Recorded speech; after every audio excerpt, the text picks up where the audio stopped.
1 महीना हुआ से ज्यादा ही हो गया, हम लगातार ये सवाल पूछ रहे हैं साहब, देश के आत्मसम्मान के साथ ये सौदा क्यों? हम पूछ रहे हैं पहलगाम के आतंकियों का क्या हुआ? हम पूछ रहे हैं सीजफायर किन शर्तों पर हुआ?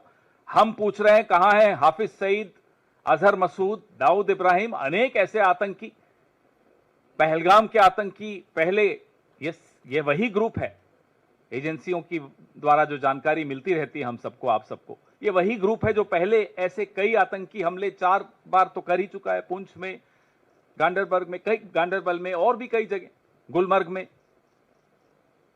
तो उस समूह का क्या हुआ? आतंकी समूह का आपने सीजफायर तो बड़े दौड़ दौड़ कर दिया।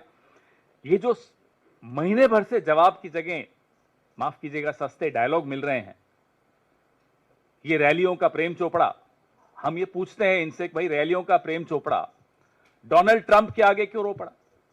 क्यों नहीं जवाब देते?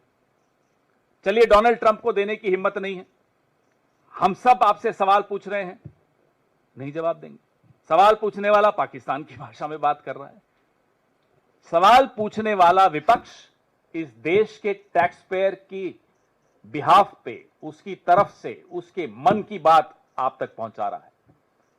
यह सवाल इस देश के टैक्स पेयर के मन में है, जो आपके सैकड़ों विदेशी दौरों का पैसा देता है, जो हथियार जो आप खरीदते हैं उसका पैसा देता है। ये उसके मन के सवाल हैं कि सीज फायर किन शर्तों पर हुआ, क्यों दबाव में आए, क्यों पाकिस्तान की हाथ में आई गर्दन को छोड़ दिया, किससे डर गए?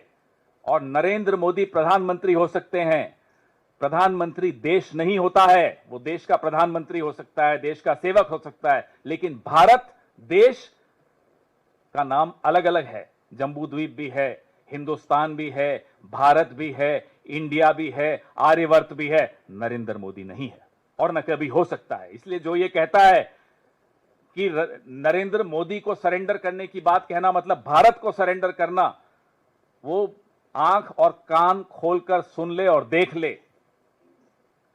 ये देश 140 करोड़ भारतवासियों का है, सबका उतना ही है जितना नरेंद्र मोदी का है। तो ये मत सोच लीजिएगा कि Narendra Modi is India and India is Narendra Modi, ये गलत है।